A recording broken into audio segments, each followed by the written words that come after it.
Welcome to my channel postal help desk. দেখো 18/9/2025 17 তারিখে কিন্তু পিএসএ এক্সামের টেস্ট হয়েছিল 17/9/2025। আজকে দেখো 18/9/2025, অর্থাৎ একদিনের মধ্যেই কিন্তু ওয়েস্ট বেঙ্গল সার্কেল পিএসএ রেজাল্ট কিন্তু পাবলিশ করলো। তার মানে আমরা বুঝতে পারছি এবার কিন্তু রেজাল্ট খুব তড়িৎ গতিতে হচ্ছে এবং আশা করা যায় কয়েকদিনের মধ্যেই আমরা পোস্টম্যান এমটিএসের ফাইনাল অ্যান্সার কি পাবো এবং রেজাল্টও কিন্তু আমাদের কাছে চলে আসবে।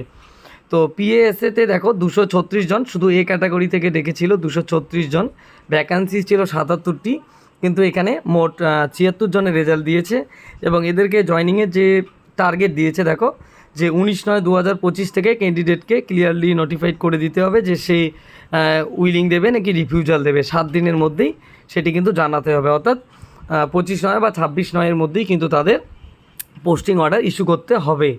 তো যারা যারা পিএসসিতে সিলেকশন হয়ে গেল 2025 সালের এক্সামে, তাদের প্রত্যেকের জন্য বেস্ট অফ লাক এবং ওয়েলকাম।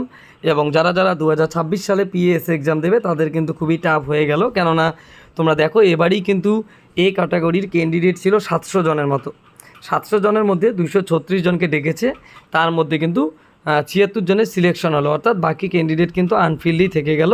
অর্থাৎ বাকি ক্যান্ডিডেটরা কিন্তু এবার আগামী বছর এ ক্যাটাগরিতে থাকবে। তার সঙ্গে এবার যে 500+ যে ক্যান্ডিডেট যারা বি ক্যাটাগরিতে ছিল তারাও কিন্তু পরের বার এ ক্যাটাগরিতে আসবে, অর্থাৎ পরের বার কিন্তু মোট এ ক্যাটাগরিতে 1300+ ক্যান্ডিডেট হচ্ছে।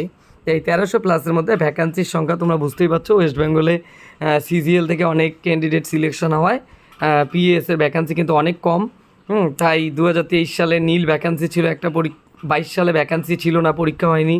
তারপর একবার 152টি ভ্যাকান্সি দিল, এবার 77টির মধ্যে 76 জনকে নিল। তাই 2026 সালে যারা যারা পিএসএ এক্সাম দেবে তাদের জন্য কিন্তু খুবই পিএসএতে চান্স পাওয়াটা খুবই কঠিন ব্যাপার হয়ে গেল, কেননা ভ্যাকান্সি অনেকটা কমে যাচ্ছে, ক্যান্ডিডেট অনেকটাই বেড়ে যাচ্ছে এবং প্রশ্নপত্র অনেকটাই ইজি হয়ে যাচ্ছে, তার ফলে কিন্তু তাদের পেতে অনেকটাই টাফ হয়ে যাচ্ছে। তো তারা যারা যারা 2026 সালে পিএসের জন্য প্রস্তুতি নিতে চাচ্ছ বা নিচ্ছ, তারা অবশ্যই আমাদের পোস্টাল হেল্প ডেস্কের মধ্যে যোগাযোগ করতে পারো। আমাদের এখানে সমস্ত সিলেবাস বাংলা এবং ইংলিশ উভয় ভাষাতেই কিন্তু করানো হয়।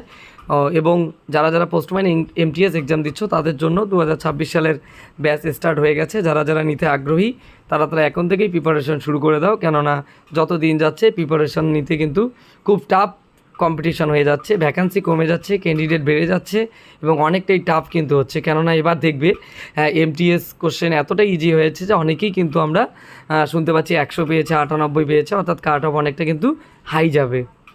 তো সবার জন্য ওয়েলকাম, থ্যাংকস ফর ওয়াচিং।